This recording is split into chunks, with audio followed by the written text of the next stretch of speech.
membunuh 50 juta orang, H1N1. Kemudian dia hilang. Dia hilang, masa berlalu, kita sudah kehilangan antibodies itu. Dia berubah, dia wujud semula. Badan kita tak bersedia, tak ada ubat boleh bunuh dia. Lepas tu bila dia serang, dia bunuh terus. Dia masuk, dia bunuh. Dia masuk, dia bunuh. Secara umumnya begitu bahasanya. Dan kuman yang telah membunuh 50 juta orang hari ini wujud semula tahun 2009. Dan dia sedang membunuh tadi sekarang. Sebab itu pakar WHO telah mengeluarkan kenyataan, kita sekarang di level 5-6 begitu. Jika dia isytiharkan 7, semua tak selamat. Kita berada di level 6. Level 6 artinya jika dia menyerang, kamu semua tak bersedia, wahai manusia. Dia kuman virus baru, badan anda tidak ada antibodies, dan dia boleh buat apa dia suka. Itu nama level 6, level sekarang.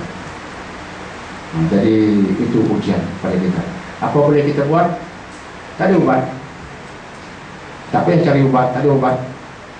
Tak ada vaksin, tak payah cari vaksin, tak ada. Tak ada langsung. Semua yang boleh kita buat ialah apa yang Islam ajar pada kita. Apa Islam ajar? Yang pakar-pakar kata basuh tangan selalu, kita bila ambil wudu basuh tangan betul-betul. Alhamdulillah, umat Islam telah dididik dengan basuh tangan selalu, kecuali puak yang tak semayang. Yang semayang ni insya-Allah paling kurang bila berwuduk mesti basuh tangan. Kita rajin basuh tangan. Alhamdulillah kan? Umat ini dah bersih dengan konsep kebersihan dalam bentuk ibadah. Yang keduanya, jika ada wabak jangan pergi. Itu ajaran Islam juga. Umar Al-Khattab ketika berlaku wabak taun di Syam, Syria, Umar tak pergi. Umar kata, aku lari dari satu takdir, aku pergi ke takdir yang lain. Itu bahasa qada dan qadar. Bahasa qada dan qadar yang betul. Bukan pergi pada penyakit, insya-Allah kalau Tuhan kata tak jadi, tak jadi. Itu bukan qada qadar. Umar kata tak payah pergi cari naas, aku tinggal naas, aku pergi pada sesuatu yang boleh menjauhkan aku dari naas. Itu Islam ajar, jangan pergi ke tempat-tempat yang ada wabak itu. Itu yang kedua. Yang ketiganya, Islam mengatakan kulu mimma fil ardi halalan thayyibah, makan makanan yang halal lagi berkhasiat. Itu formula ketiga, semua dari Islam. Jangan hanya makan benda halal. Ni halal ke? Orang Islam biasa itu ya soalan dia tanya, halal ke? Halal. Dia tolak batu kayu dengan wow, semua dia makan. Yang penting halal. Allah tak kata pun halal.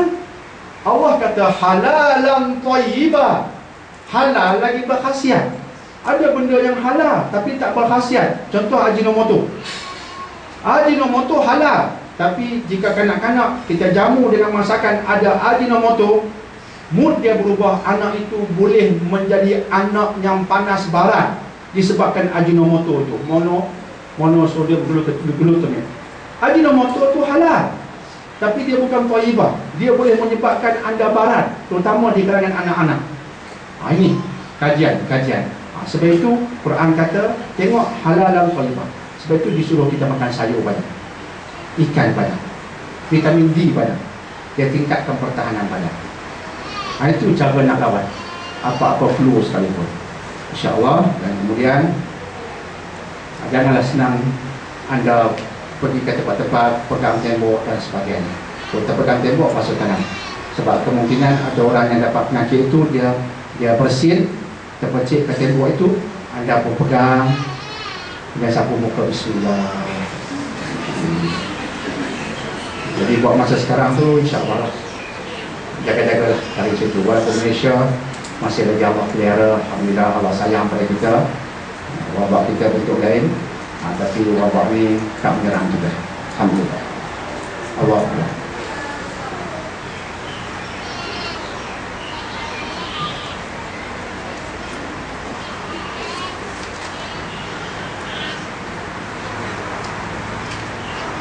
Jika kita niat untuk solat tahajud, solat hajat, solat witir untuk dilakukan pada tengah malam, tapi tertidur tak bangun sampai ke pagi, adakah wajib kita qada solat tersebut selepas solat subuh? Solat yang anda sebutkan tadi, tahajud, solat hajat, witir, bagus dilakukan, tetapi Selepas solat subuh tak disunatkan lagi, insya-Allah. Dia disunatkan di sebelah malam, tidur sekejap, bangun sebelum subuh, boleh buat tahajud 2 rakaat. Kemudian nak selang-seli dengan solat hajat, boleh buat cara peribadi. Kemudian tutup solat itu dengan solat witir. Boleh buat 3 rakaat, boleh buat 1 rakaat pada setengah pendapat. Semuanya adalah sah sebelum masuk subuh. Selepas subuh bukan lagi waktu untuk melaksanakan sunat-sunat yang kita sebutkan tadi, insya-Allah. Minta doktor jelaskan hukum aurat perempuan dengan non-muslim. Saya tahu hukumnya sama dengan aurat perempuan dengan lelaki. Soalan saya, tidak adakah rukhsah untuk student yang sebilik dengan non-muslim? Jika anda pelajar wanita yang duduk sebilik dengan wanita non-muslim, bukan Islam, pertama itu peluang anda untuk berdakwah. Alhamdulillah, tak payah tukar bilik. Tak payah tukar bilik. Kita nak ubah minda kita. Minda kita sebenarnya minda yang tak mesra dengan non-muslim. Kaum wanita terutamanya. Kaum wanita terutamanya jika anda tutup aurat dengan baik.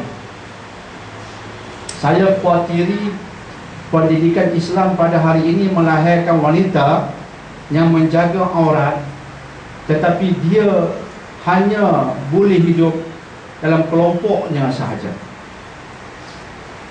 Saya bimbang kita melahirkan golongan Muslim yang warak, tetapi mereka ini bukan golongan yang mampu mengubah masyarakat secara yang betul. Dia warak di penjurunya, tetapi dia adalah pasif di penjuru kemasyarakatan. Kita lahirkan wanita yang Masya Allah jaga batas-batas auratnya, tetapi dia tidak tahu cara bergaul dengan orang lain. Seringkali saya melihat jika seorang wanita pakai tudung labuh, duduk dekat dengan seorang perempuan yang pakai miniskirt, nampak sangat dia tak selesa. Trolling wanita pakai miniskirt, dia tak tahu nak buat apa. Dia cuma tahu bila duduk dengan pakai tudung labuh, ya ukhti, Masya Allah. Yang pok-pok janggut pun begitu, pok-pok serban ketayak pun begitu, pok-pok songkok macam saya pun begitu. Duduk sesama kita dengan serban, ya akhi, Masya Allah, Masya Allah, qala Allah Ta'ala, qala Rasulullah. Duduk sebelah laki-laki yang atas kepalanya tak ada apa-apa kecuali rambut hitam saja, diselang-seli dengan perang, terpacak macam landak dusun depan. Laki-laki pakai subang pula sebelah kanan saja, sunnah, mulakan belah kanan katanya, belah kiri tak ada. Kemudian di dagu ini ada terpacak besi. Itu pang fashion baru, dia punya usaha sungguh, pacakkan juga besi kat dagu ni. Kemudian tangan dia ada tattoo, pakai pun t-shirt, tulis kat tangan dia tattoo, pang not dead. Itu belah kiri, belah kanan, I love Maria. Contoh. Kita ni pakai ketayak duduk tepi tu, astagfirullah, astagfirullah, astagfirullah. Aku pun hebat dia ni nanya. Kita tak reti hidup dengan mereka.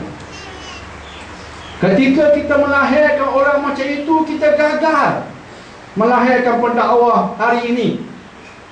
Orang yang pakai tudung yang hanya hebat bila duduk dengan rakan bertudung, yang berjanggut hanya hebat bila duduk dengan lelaki yang ada janggut, ada ketayak. Kita gagal melahirkan pendakwah hari ini. Mereka tak relevan dalam konteks dakwah yang sebenarnya.